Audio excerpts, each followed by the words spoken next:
மக்களே, அதாவது நான் வந்து என்ன சொல்கிறேன் அப்படின்னா, இப்போ நம்மலாம் நினைக்க கேவலமாக அருவருப்பாக பார்க்குற ஒரு ஜீவன் யார் அப்படின்னா இந்த கே. நம்ம வந்து இந்த திருநங்கையில் கூட நம்ம மதிப்போம். ஏன் அப்படின்னா அது வந்து ஒரு கடவுளோட அவதாரம்ங்கிறாங்க, அதனால் நம்ம மதிப்போம். ஆனால் இந்த கேயை அவனுமே மதிக்க மாட்டான். ஏன்னா அவனை பொட்டு மாதிரி போயிலோ ஏய் அப்படின்ட்டு வருவானோ, பூல முறப்பையிலோ இல்லையா, இதுலேயும் இருக்கானோ. சில பேர் குஞ்சு எந்திரிக்கும், சில பேர் குஞ்சு எந்திரிக்காது.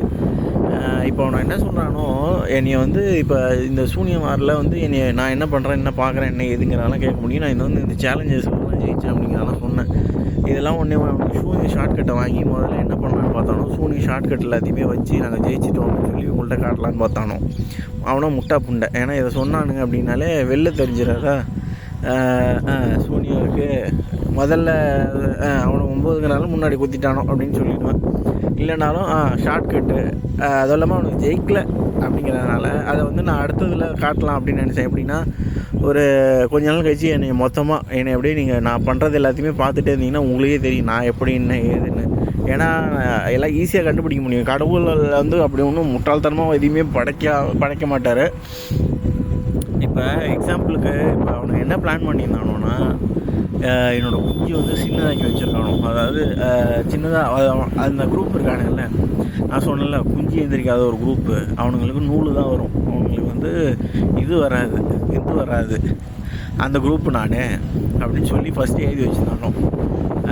இப்போ என்ன சொல்லிட்டானோ, எனக்கு எந்திரிக்குது, நான் உடனே எந்திரிக்கிறத காட்டுவேன், உடனே அவனுக்கு எந்திரிக்குது அவன் அந்த மாதிரிக்கு அப்படின்னானோ. இப்போ என்ன திரும்ப சொல்கிறானோ, நான் வந்து பைசெக்ஷுவலு 2மே நான் பண்ணுவேன், அதனால் அந்த பசங்க மேலே வர அந்த இதை கட்டிட்டு பொண்ணுங்க மேலே வர இதை மட்டும் நாங்கள் காட்டி நாங்கள் வந்து ஒன்றும் ஏமாத்துறோம் அப்படிங்கிறானோ. எனக்கு ஒன்றும் யாரையும் ஏமாற்றணும் எனக்கு ஒன்றும் தெரியல.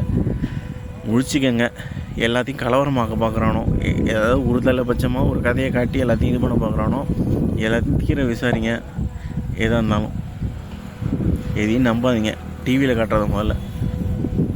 அதோடு இல்லாமல் அவனுங்க எல்லாருக்குமே தெரியும் அவனுங்க என்ன பண்ணுறானுங்க என்ன ஏது எல்லாமே. அவனுங்களுக்கு ஒருத்தவங்க எல்லாம் கேட்கும்போது சொல்லி போனோம், கிங்ஸ் யார் என்ன ஏது எல்லாமே தெரியும். ஆனால் அவனுங்களுக்கு தெரியாத ஒரே விஷயம் என்னென்னா, இவனுங்கெல்லாம் ஏலியன்ஸுன்னு. இதெல்லாம் கண்ட்ரோல் பண்ணுறது இவனுங்க தான். அவனுங்கெல்லாம் ஏலியன்ஸு, அவனுங்க உலகத்தை அழிக்க பார்க்குறானோ அப்படிங்கிறதெல்லாம் தெரியாது. இவனுங்களுக்கு தெரிஞ்சது எல்லாமே பட்டம், அந்த பதவி, ஒரு பேர், புகழ், பணம், இதுதான் இவங்களுக்கு வேணும். அதனால் இவனுங்கெல்லாம் அங்கே போயிட்டானோ.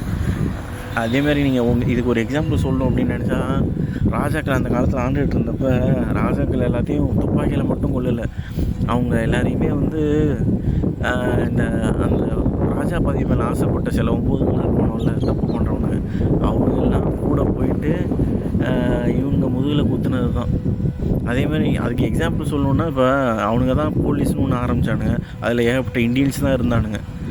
இந்தியாவை குத்துறதுக்கு இந்தியன்ஸ் தான் இருக்கானுங்க, ஏகப்பட்ட இந்தியன்ஸ் இருக்கானோ. அவங்கெல்லாம் இல்லுமினாட்டி தான், அவனுங்கெல்லாம் பெரிய பணக்காரனுங்க. அது மாதிரி இருக்குது, பார்த்துக்குங்க.